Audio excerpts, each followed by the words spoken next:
Good afternoon, Freddie Vasquez here with Basement Politics Unfiltered. I want to do a special. Let's go outside of Yonkers a bit here and talk about the George Floyd and BLM documentary that came out.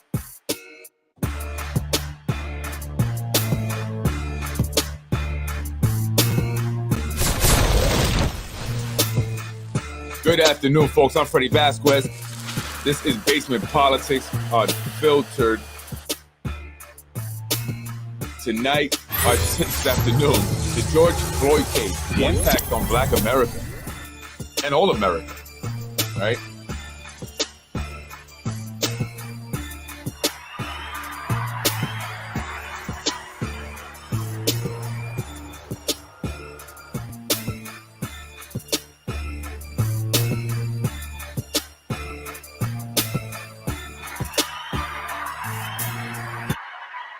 Good afternoon, folks. I'm Freddie Vasquez. This is Basement Politics Unfiltered.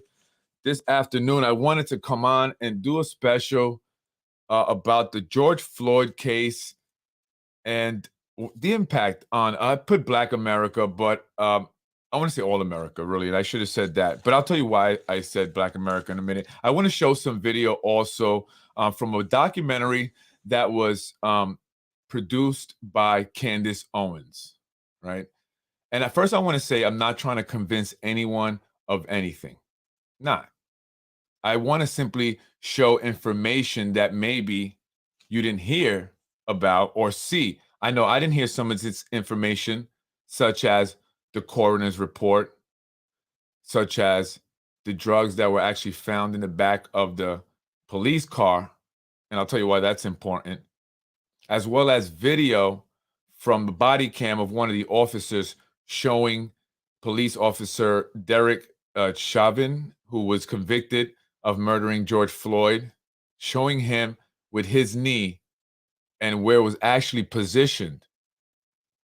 And so there's some, anomalies or some contradiction with the coroner's report and what's being said in the media. And I wanted to talk about this because, the media and Kanye West have been going at it, and people are talking all about this on social media. A lot of people are supporting Kanye, but there's people that think Kanye's crazy. But he's talking about how the media perpetuates lies and will create a story depending on what they want, what outcome it is that they want, and it's controlled by he's saying a certain group of individuals, and he's going with that whole thing. But I want to show some stuff here from this documentary and really kind of just support him and how the media lies, and other people who say this, and how the media creates a false narrative many times for their agenda, right? And I'm going to show you this. And again, I'm not trying to convince you.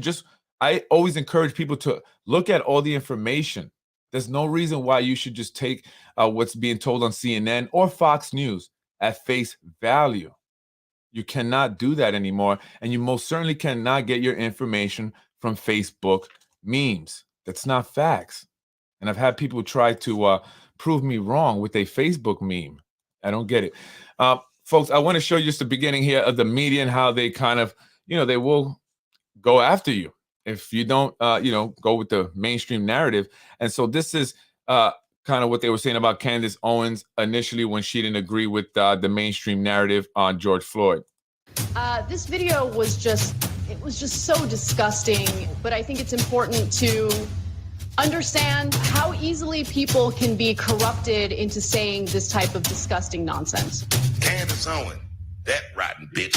If anybody's going to pretend to get their feelings hurt about what we say about Candace Owens, I will laugh and laugh and laugh. I don't care what this did. I don't care if you personally kick Candace Owens and her stinky pussy. Oops. Excuse me, I was trying not to play that part. But the point I want to show that is that, it's interesting how certain individuals, can be attacked. People can go on the media and talk poorly about them. I know he's a comedian, Chappelle, but he's saying he wants to kick her in her private, and people are just saying all kinds of crazy stuff, and that's okay. But if you say something about other individuals, then you're labeled racist, anti-Semite, like I've been lately, because I just I don't know, it was really anything anti-Semitic. I was simply stating that Ron Matten was Jewish, and I didn't understand why he would support Adolf Hitler, and I was called anti-Semitic for that. So things are always thrown around, without really having any basis to it. So I wanted to show that on how the media just jumped on Candace Owen. And listen, you don't have to like her. I'm not saying I like her or support her. I do agree with certain points she makes, right? Because I'm all about actually truth. That's what I'm here for. Truth telling, wherever that may lead us. So I want to move on now and start getting into it. But it's very interesting because think about this. They said he was killed because the officer had his knee on his neck. But according to the coroner's report, the medical examiner's report, he didn't have any injuries to his neck. That's strange. Because if you're having your knee on someone's neck for 10 minutes, causing that person to suffocate to death, there surely will be injuries to the neck. But there weren't. And there were some other things that were mentioned in the autopsy report that indicate he may have died of something else. So let me just get into it now. This is a video, BLM. They talk about why people may have wanted this to be, told the way it is, why this narrative that the official story is being told this way. And it's because there's some special interest groups that want to exploit George Floyd's death, unfortunately. With his face, just his face, or saying you had some association with him, could have gotten, garnered a lot of people money. Do you think that people took advantage of him? Yeah, it's like they use it. By the way, these two individuals that he's talking to are George Floyd's roommates. They were his roommates for about 5 to 6 years before he passed away. So he was living with them up until he passed away. As what you say, a way of funding whatever they motivation was. And then sometimes when I went to the George Floyd Memorial, it was different individuals going around there saying donations for this, for Floyd, for this. And Yeah. you didn't know where they was coming from. You got a little metal box and I don't know who you are. Where is this going?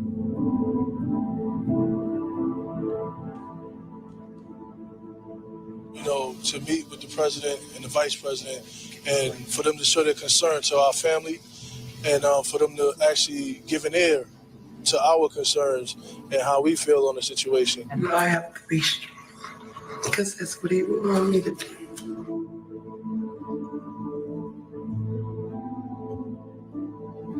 I ain't never met a sister. I ain't never met a brother. None of them ever came here. And Floyd been living in this house. We've been in this house going on 6 years, am I right? Yeah. But for the 4 years, no. He just... They never wanted his stuff. I mean, I would think that if my they didn't son, even come and look and see where the man lived at. They never came to see where Floyd lived. They never came and get none of his stuff. Nothing. That was my oldest brother. I love him. So what they're saying here is that, was the politicians, specifically like the Democrats, right? The president taking advantage of this situation, trying to utilize and exploit this to gain support, to create division among individuals in this country and Trump supporters, to stir up problems, to stir up conflict. Out of this came BLM. Black Lives Matter was super huge. Black Lives Matter protests all over. Billions of dollars of private property was destroyed. People died in these protests. And BLM generated a lot of money. A lot of money. None of it went to the Black community. And in fact, about $92 million of it went to Joe Biden. That's a fact. A lot of it went to individuals within the Democratic Party during their elections. So they're saying, was this, BLM just exploiting his death, raising money? And as we've seen recently, the so-called founders of BLM were being criticized or even, accused of stealing money, buying properties all over the world, literally, in the Bahamas, in Calabasas, places where black people didn't even live, right? So were they really, there for the family? Was the family even really there for George Floyd, or more for their own benefit? Because as the roommate said, they didn't even go back to collect his stuff. They never came and got his stuff. They never met his family. And so, they're indicating that maybe how much did they care? I want to play a little bit of just that they go over his past, his criminal past. And this is not to try to make him look bad. This is just to give a overall picture, put everything into context, get all the information, right? That's important. Guys, it was just absolutely amazing.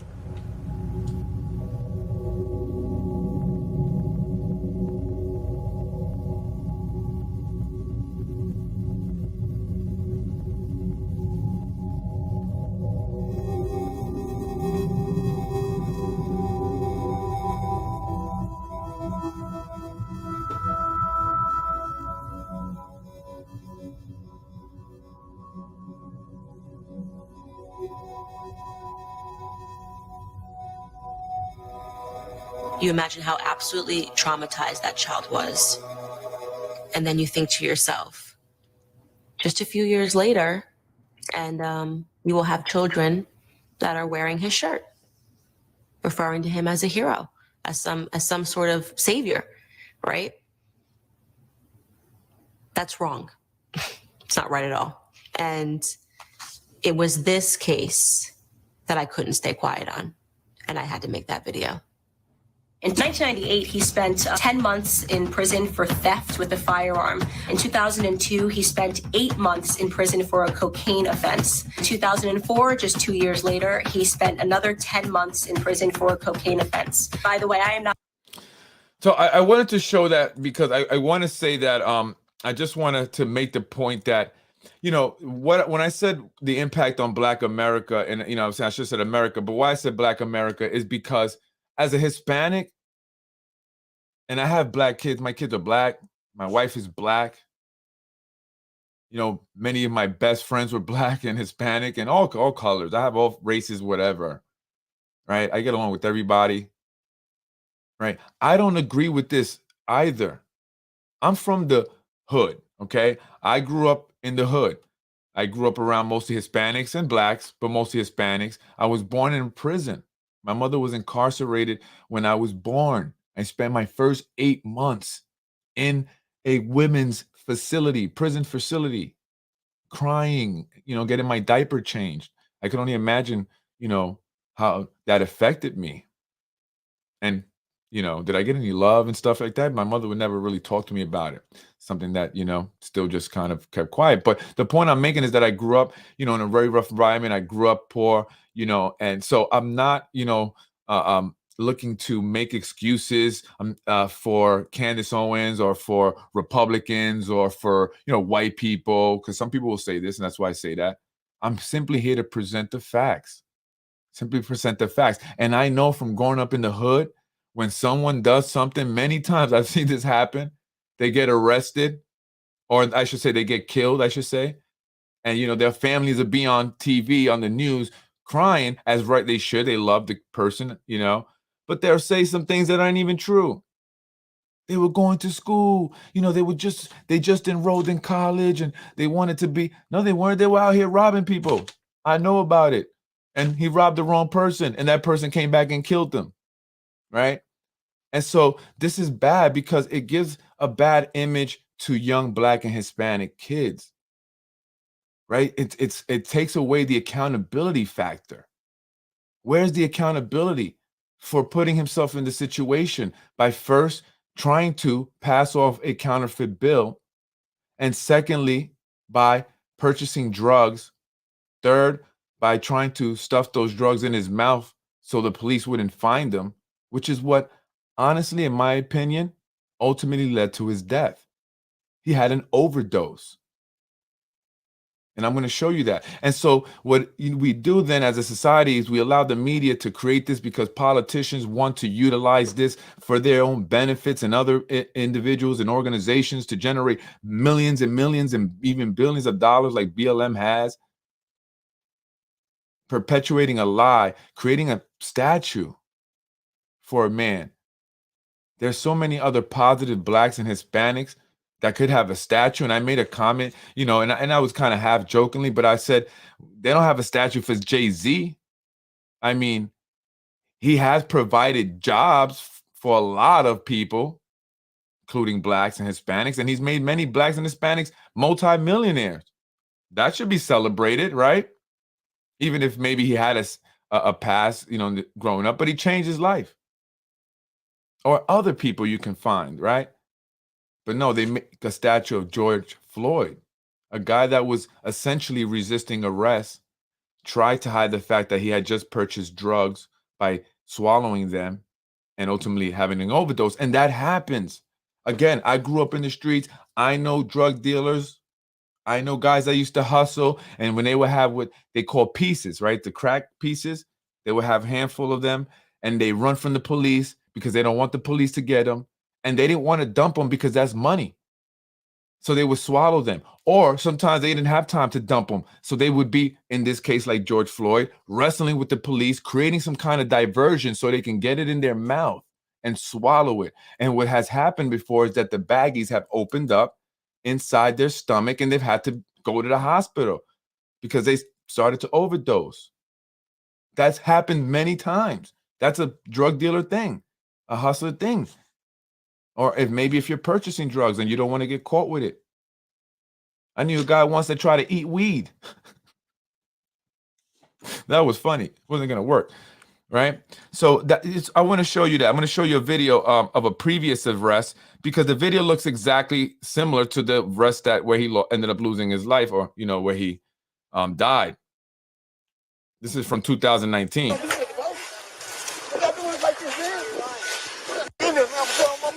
Was not a saint. This person was not an angel. Okay, so my producer just...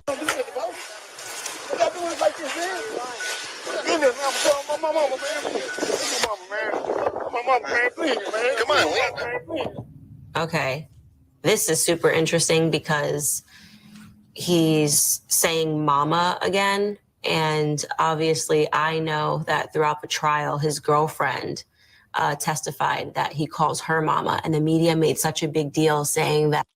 So what she's saying here is that, the video first is showing that he's, doing a similar thing and that he's not cooperating with police. And I always tell people this, just cooperate. Just put your hands up, get out the car, do what they say. I don't care if you're right, because you don't want to end up dead, right? You want to make sure that you make it out of that encounter alive. So just follow directions.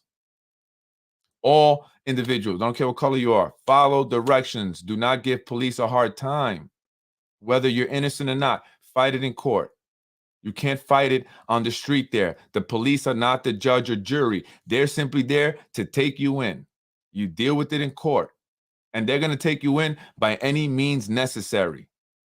It doesn't matter if you call for mama. And he was saying mama, and the reason why she's making that a point is because the way the media portrayed it was that he was calling out for his mom just before he died. So you had all these mom groups and you had all these, mothers protesting, and they were putting them on the news saying moms all over. Yeah, a man dies while calling for his mom. He was calling for his girlfriend, actually, who he referred to as mama. He actually even had her saved in his cell phone as mama. And she even went and testified on the stand that she was mama. That was her nickname that he gave her.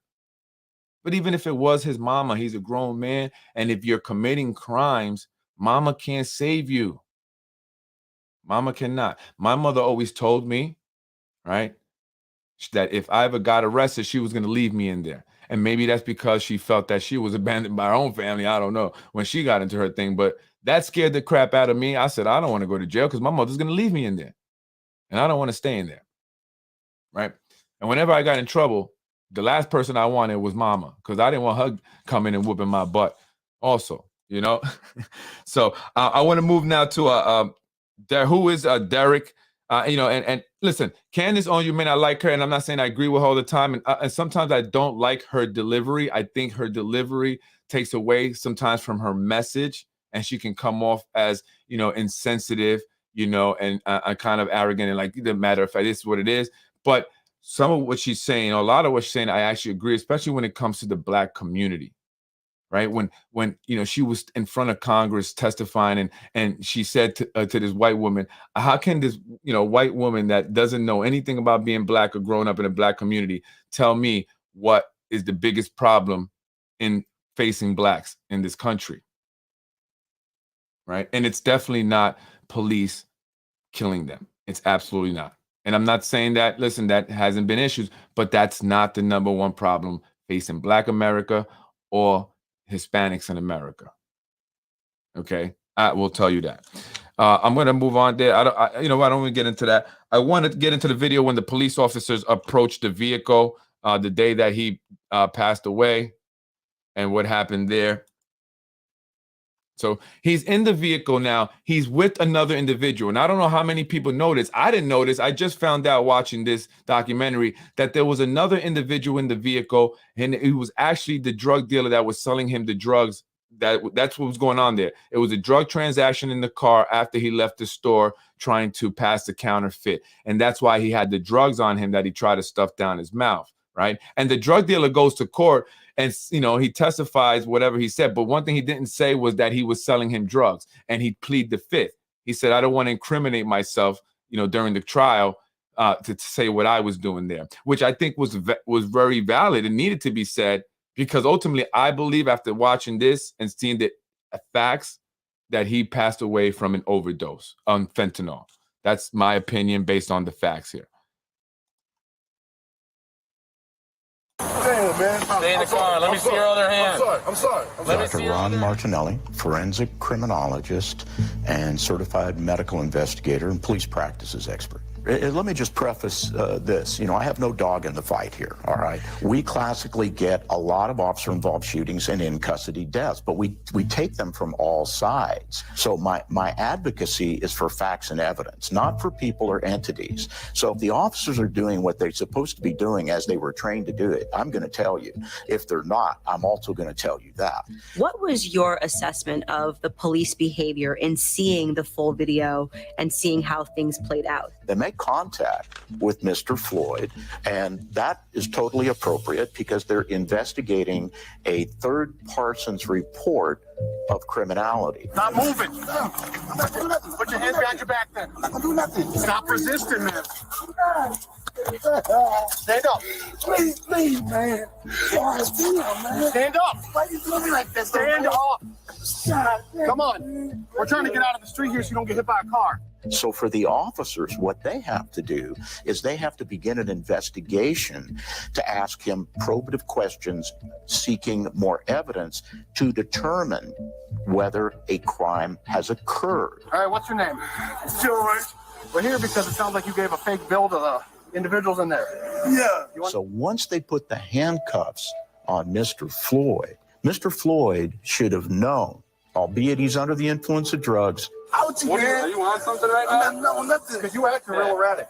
that he must obey the officer's directions, orders, and commands. He cannot resist arrest. I hear you, but you are going to face the door right now. Listen up, stop. I'm leaving, man. Please don't do that. Take a seat. I'm going in. I'm going. No, you're not. And so when Mr. Floyd gets in a car and he claims that he's claustrophobic. Right. Claustrophobic is exactly what he said. No, I'm claustrophobic. I'm just claustrophobic. I think if I was an officer, I'd be saying, wait a minute, you showed up in a car. You wouldn't get in a car if you thought you were claustrophobic. The officers placed him in a position that's referred to as the maximum restraint position. In other words, he's prone, stomach down on the ground. Ladies and gentlemen of the jury. So what do you guys think? I mean, to me, he clearly was not cooperating with the police. They were trying to get him into the car for about 8 to 10 minutes, to saying, get in the car. And he kept saying he's claustrophobic. He kept saying, I didn't do anything. He kept saying, mama, he kept saying a bunch of different things, but he was not going into the car. What do you think? I mean, did he do anything wrong? Or are the officers, what they're saying about him resisting correct?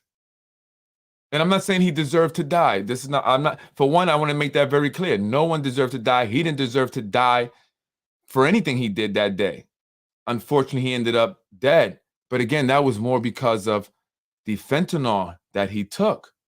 And again, that's why I believe he was resisting in that way, didn't want to get in, and saying I was claustrophobic, doing all this stuff, kind of going down to the ground. You hear the officer saying, "Get up, let's get out the street. I don't want you to get hit by a car." They're obviously concerned with him getting hit by a car. I don't think they wanted to kill him, right? And so he's also engaged police before. He has priors. So where I come from again in the hood, when guys have several arrests, and they're out in the street a lot, police get to know them. They know who they are. They know who they're dealing with, and a lot of times don't know them by name even, right?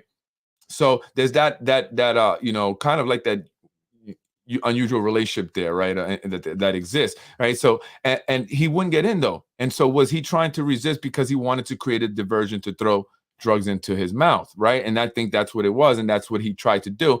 They'll show pieces of the fentanyl pills on the floor of the car because he was trying to chew it up and swallow it. And he even says at one point, "I took too much drugs. I took in drugs." So, good morning. We plan to prove to you, beyond a reasonable doubt, that Mr. Chauvin was anything other than innocent. On May 25th of 2020, Mr. Derek Chauvin used excessive and unreasonable force upon the body of Mr. George Floyd until the very breath, no, ladies and gentlemen, until the very life were squeezed out of him. This is talking about the camera angle here. We mostly see the camera angle from the cell phone. Chief, that from the perspective of Miss Frazier's camera, it appears that Officer Chauvin's knee is on the neck of Mr. Floyd. Yes. Would you agree that from the perspective of Officer King's body camera, it appears that Officer Chauvin's knee was more on Mr. Floyd's shoulder blade? Yes. They had to have the jury believe that it was a neck restraint, it was the knee on the neck, it was asphyxiation that killed George Floyd. However, there was a ton of evidence that George Floyd consumed a toxic, lethal cocktail of fentanyl and methamphetamine. Did it appear that Mr. Floyd said, "I ate too many drugs"? Yes, it did. Let's put it in perspective. 3 grains of fentanyl on the head of a lead pencil, enough to kill you, enough to kill me. And so they had to continuously inculcate the public to believe that Derek Chauvin intentionally, premeditatedly murdered George Floyd, and drugs had absolutely nothing to do with it. As Lindsay and the toxicologist presented that awful testimony. Do you recall describing the level of fentanyl as a fatal level of fentanyl? I recall describing it in other circumstances. It would be a fatal level, yes, in other circumstances. Had Mr. Floyd been home alone in his locked residence with no evidence of trauma, and the only autopsy finding was that fentanyl level, then yes, I would certify his death as due to fentanyl toxicity.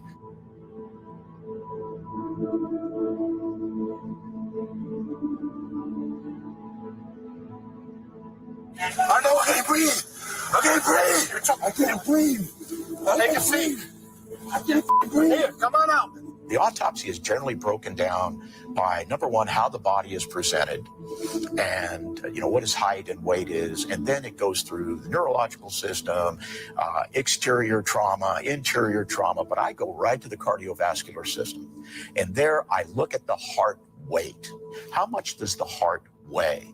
And then I take a look for key words. I compare the heart weight to the height and weight of the individual, to what the toxicology report says, and I look for certain words or evidence of something called cardiomegaly. Cardiomegaly means an enlarged heart. And if a person has cardiomegaly, their chances of sudden cardiac arrest rise by 150 times, not 150%, 150 times. That is significant.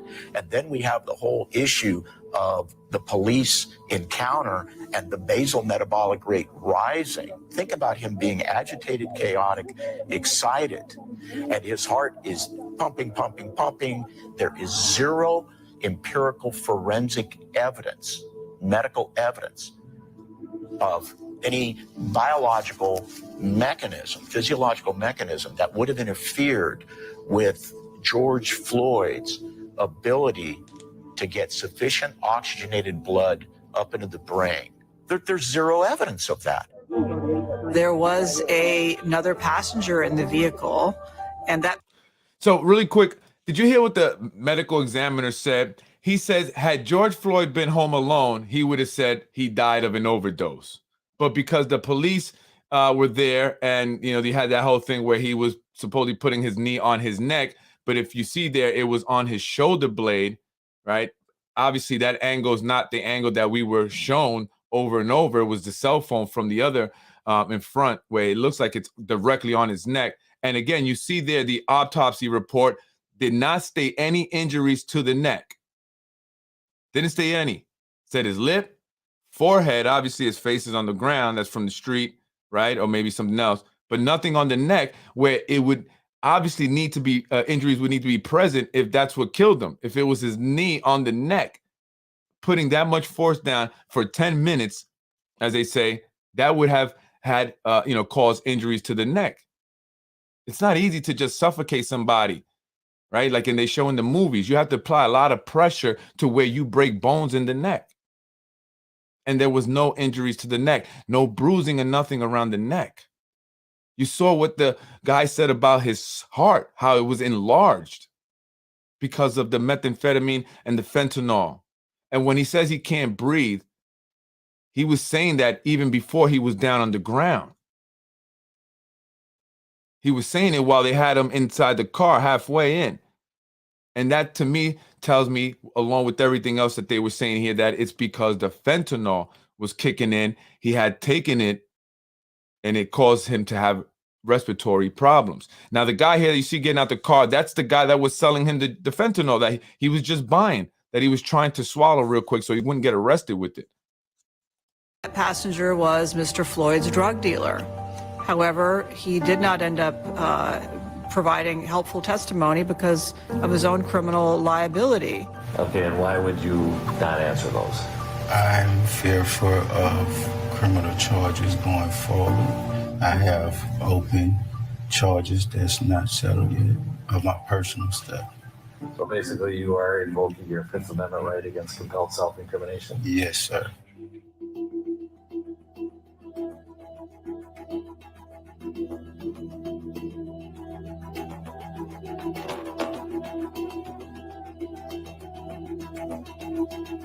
There was some evidence that came out of chewed up pills that were found on the floor of the police car. It's very unclear to me why that evidence was not obtained earlier and presented to the jury. But I think if the jury had seen the entire picture, not only of Mr. Floyd's drug dependency, his multiple prior brushes with law enforcement, but his physical characteristics at the time of the incident and his ultimate death. Absent the interaction with the police, he could easily have died with the amount of drugs in his system with no knee on his neck or on his shoulder. And so to me, that would have suggested, if I were on that jury, reasonable doubt, but our system is such that a jury gets to decide that. Now, there were other factors, I think, that polluted the jury's ultimate ruling. You know, ultimately the jury reached its conclusion. I'm praying the verdict is the right verdict, which is, I think it's overwhelming in my view. You got to get more confrontational, make sure that they know that we mean business. I want to see the charge of the arresting officer take place. We are not talking about a split-second decision that was made incorrectly. I can't see coming to a different answer there. Thank you. Real quickly, have you seen the body camera footage yourself? No, I have not yet. The verdict is in the case. So he was found guilty, sentenced to 22 and a half years for the murder of George Floyd. But did you see what I meant about people having an interest when the president of the United States is basically saying he should be found guilty, that's tainting the trial. That's tainting the people's opinion, the public opinion. When you have Maxine Waters saying we need to get in their face and be aggressive, she's encouraging the protests and all the violence that took place, burning down of people's private property, their businesses that had nothing to do with it. Yet none of them went to jail. None of them went and had to go through what the people who protested on January 6th had to go through. And they didn't destroy as much property as the people who protested during BLM.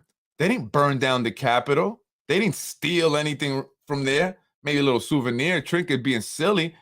But there were billions of dollars destroyed in these protests. And yet that's okay. They literally took over an entire police precinct and a block in Seattle, and they had it for months. But that's okay. That's not an insurgency.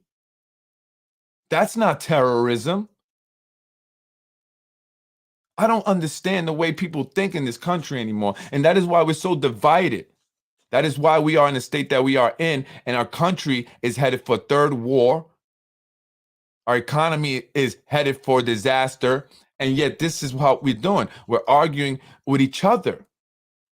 Exactly where they want us. Divided. And instead of people saying, I'm going to look for the information myself, I'm going to do the research myself. No, they take what CNN says, what Joe Biden says, what Maxine Waters says. And if that was Donald Trump doing what Maxine Waters did there, they would have a fit, right? That's what they're claiming Donald Trump did to incite January 6th. And that's why he should be guilty. But why is she not being found guilty then? Or being charged with inciting riots and stuff? People died in those BLM protests. And I will always remember the one individual, former police chief who died, who was killed during the BLM protests, a black officer, a black man, former police chief. He was protecting his business and he was killed when people ran into his business, looters, and destroyed it. Yet no one talks about that. No one, right? So folks, you got to wake up. You guys got to start seeing what's going on. You're being played in the media. And whether this guy comes out of jail now, I don't really care. That's not my point. My point is that there's information here that suggests that our media is constantly lying to us. And that's not okay. And that is why people like myself and other podcasts have become bigger and growing. I'm not saying I'm super big, but others have become extremely huge because people are tired of the lies from mainstream media. And then they go and make this guy a martyr. They put a statue of him. And it just does an injustice to my people. Blacks and Hispanics and all Americans. They're my people. Does an injustice to all of us because we're fighting each other. And the politicians are the ones that are benefiting, that are winning. Right? And BLMs and other people who actually started BLM that are becoming richer and richer while doing nothing for the communities that they said they're fighting for. It's like our politicians here that say, I went up to assembly and I got all this money for the Yonkers public schools, yet they're falling apart. Yet the transportation is dropping kids off at the wrong bus stop. There's no monitors. Old classrooms are overcrowded. What are they really doing? What are they really doing? It's a bunch of BS that we get sold all the time. And so I wanted to just show that's another like half hour or 40 minutes of this documentary, but I didn't want to, show that. You can watch it on that. I suggest you do it because it gives information there that will tell you exactly what happened. Okay. And this is not about black. This is not about white. This is just about an unfortunate situation. A man who committed or attempted to commit a crime by passing a counterfeit bill at a store, went and committed another crime by purchasing fentanyl, and when he was approached by the police, he resisted arrest. He attempted to swallow all the drugs he had, which ultimately enlarged his heart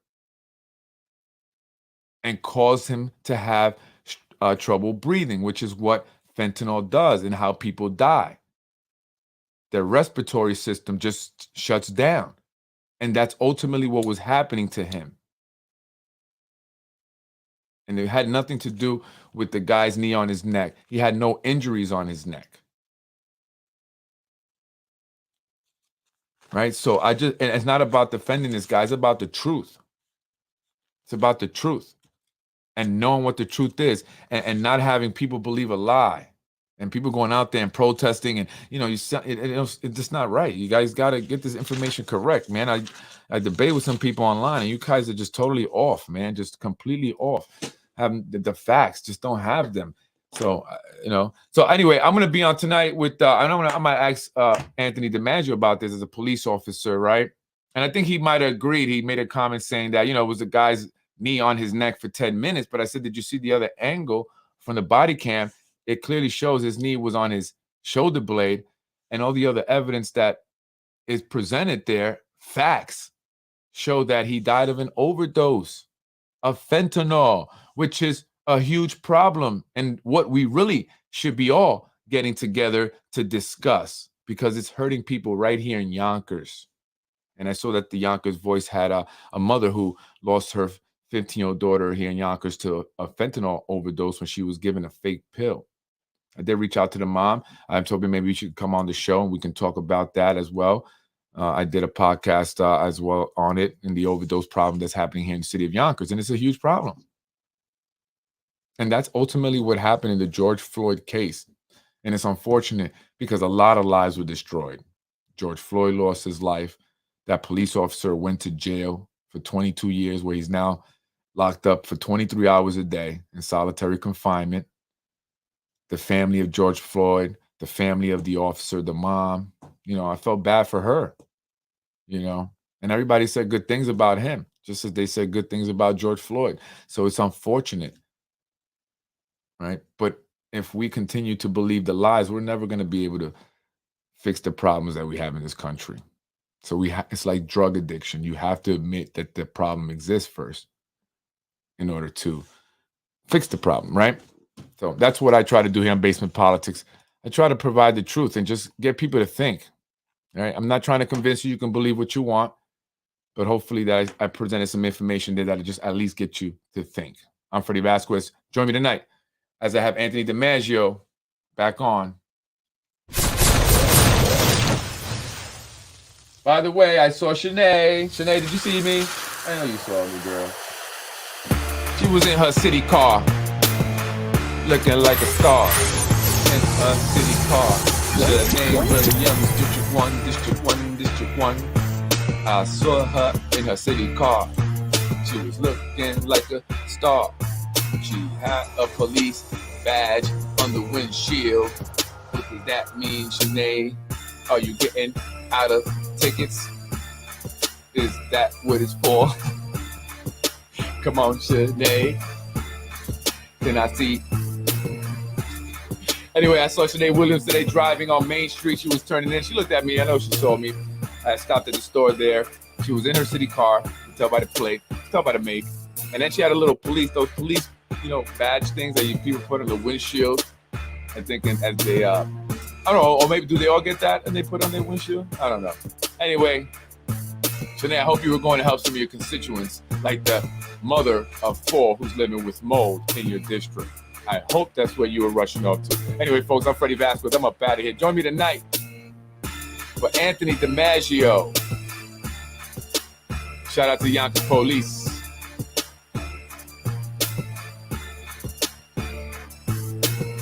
Freddie wins. Fatality. I was raised in housing. I don't think you were. I want to end this quick because I'm greedy and I want somebody to butter chicken. In another one, Mr. Rubo lied to me. And I don't vote for a person that lied to me. Freddie Thank you very much. Fatality.